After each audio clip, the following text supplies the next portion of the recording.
اعوذ باللہ من الشیطان الرجیم بسم اللہ الرحمن الرحیم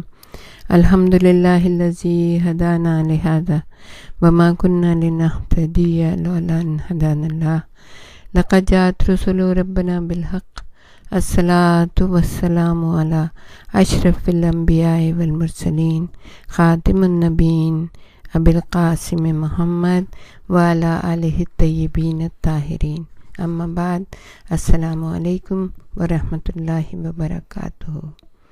جہان علم سٹی آف نالج اکیڈمی سے آپ کی میزبان بی بی جان آپ سے مخاطب ہیں۔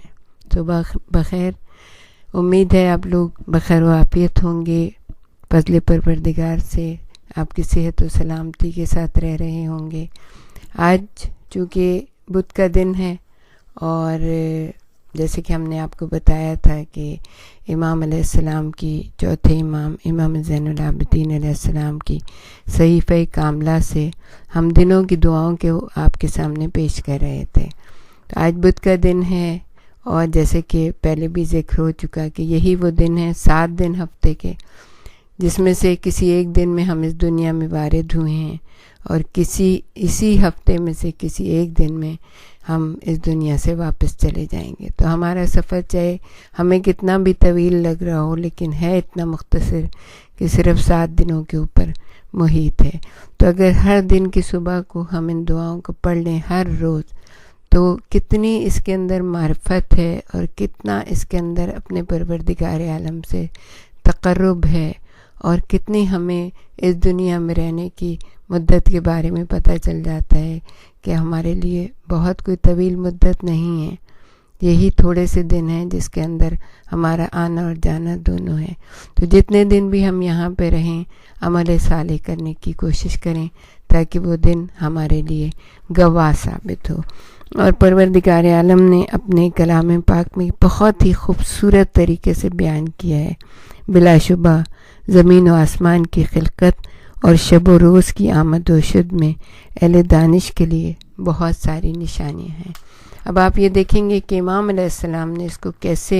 ڈسکرائب کیا ہے، اس کو کیسے بیان کیا ہے اور کیسے اپنے رب کی طرف راغب کیا گیا ہے۔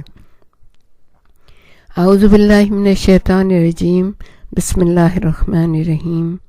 فرماتے ہیں تمام تعریف اس اللہ کے لیے ہے جس نے رات کو پردہ بنایا اور نیند کو راحت و آرام کا ذریعہ اور دین کو حرکت و عمل کے لیے قرار دیا ہے۔ اور یہ بھی قرآن حکیم کی آیت ہے کہ ہم نے تمہارے لیے نیند کو رات کو آرام کا ذریعہ بنایا اور دن کو معیشت کے لیے جد و جہد کرنے کے لیے بنایا۔ تو اگر آپ کو نیند کے بارے میں معلومات کرنی ہے تو ICSP 94 پہ ہماری ایک ویڈیو نیند کے بارے میں بہت اچھی ہے، کہ کتنی نیند حاصل کرنی چاہیے اور کتنا انسان کے لیے ضروری ہے کہ وہ کمپلیٹ اپنے جسم و جان کے مطابق جو ہے وہ نیند حاصل کرے اور فریش اٹھے اور صبح اٹھے اپنے رب کی بارگاہ میں حاضر ہو اور شکر پروردگار عالم کرے کہ اس نے اس کو رات کو سکون و عافیت کے ساتھ سلایا اور صبح کے وقت کام کرنے کے لیے بالکل تیار اور آمادہ کر دیا۔ تو امام ارشاد فرماتے ہیں کہ تمام تعریف اس اللہ کے لیے ہے جس نے رات کو پردہ بنایا اور نیند کو راحت و آرام کا ذریعہ اور دن کو حرکت و عمل کے لیے قرار دیا۔ تمام تعریفیں تیرے ہی لیے ہیں کہ تو نے ہمیں ہماری خوابگاہ سے زندہ اور سلامت اٹھایا، اور اگر تو چاہتا تو اسے دائمی خوابگاہ بنا دیتا۔ کتنے لوگوں کو آپ نے دیکھا ہے کہ وہ رات کو سوتے کے سوتے رہ جاتے ہیں اور صبح ان کے لیے ہوتی ہی نہیں ہمیشہ کے لیے۔ تو اسی کے لیے امام ارشاد فرما رہے ہیں کہ مجھے میری خوابگاہ سے زندہ و سلامت اٹھایا۔ ایسی حمد جو ہمیشہ ہمیشہ رہے، جس کا سلسلہ قطع نہ ہو اور نہ مخلوق اس کی گنتی کا شمار کر سکے۔ بار الہا تمام تعریف تیرے ہی لیے ہے کہ تو نے پیدا کیا تو ہر لحاظ سے درست پیدا کیا، الحمدللہ۔ اندازہ مقرر کیا اور حکم نافذ کیا، موت دی اور زندہ کیا، بیمار ڈالا اور شفا بھی بخشی، عافیت دی اور مبتلا بھی کیا، اور تو عرش پر متمکن ہوا اور ملک پر چھا گیا۔ ہم تجھ سے دعا مانگنے میں اس شخص کا سا طرز عمل اختیار کرتے ہیں جس کا وسیلہ کمزور ہے، جس کا چارہ کار ختم ہو چکا ہے اور موت کا ہنگام نزدیک ہو، دنیا میں اس کی امیدوں کا دامن سمٹ چکا ہو اور تیری رحمت کی جانب اس کی احتیاج شدید ہو، اور اپنی کوتاہیوں کی وجہ سے اسے بڑی حسرت اور اس کی لغزشوں اور خطاؤں کی کثرت ہو۔ تیری بارگاہ میں صدق نیت سے اس کی توبہ قبول ہو چکی ہو،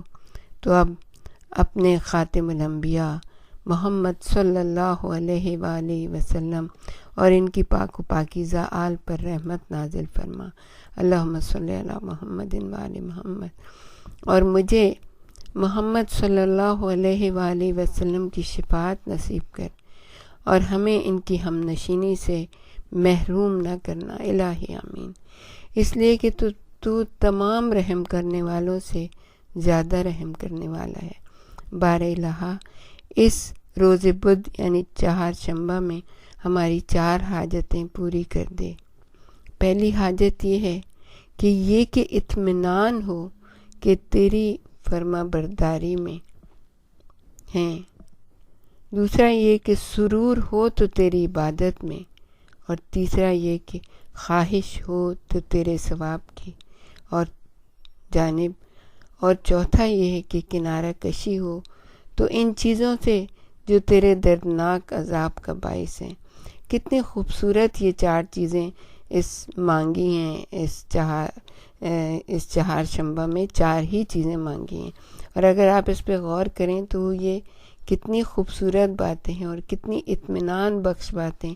کہ اگر ہمیں یہ نصیب ہو جائیں تو ہم سے زیادہ خوش قسمت اور کون ہوگا کہ اس کی فرما برداری میں لگ جائیں اور اس کی عبادت میں ہمیں خوشی محسوس ہو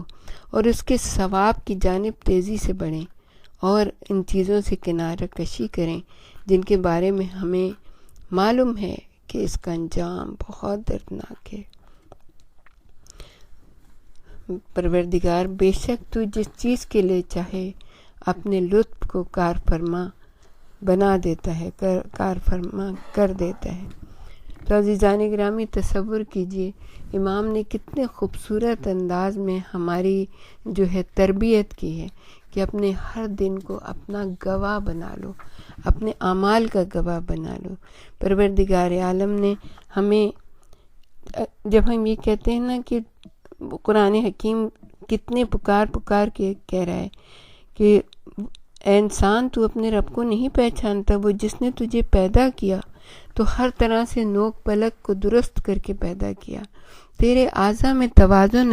اور اعتدال قائم کیا، اور جس صورت میں اس نے چاہا تیرے جوڑ آپس میں ملا دیے۔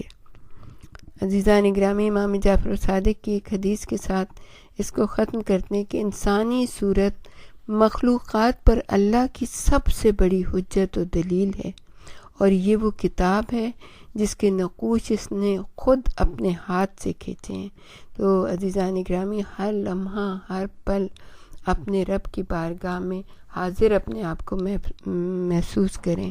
اور متقی وہی ہوتا ہے جو گاڈ کانشیس ہوتا ہے۔ ہر وقت وہ یہ سوچتا ہے کہ اللہ مجھے دیکھ رہا ہے تو میں اس کی بارگاہ میں گویا کہ حاضر ہوں، اور جب اس کی بارگاہ میں حاضر ہوں تو کیسے کوئی اپنی زبان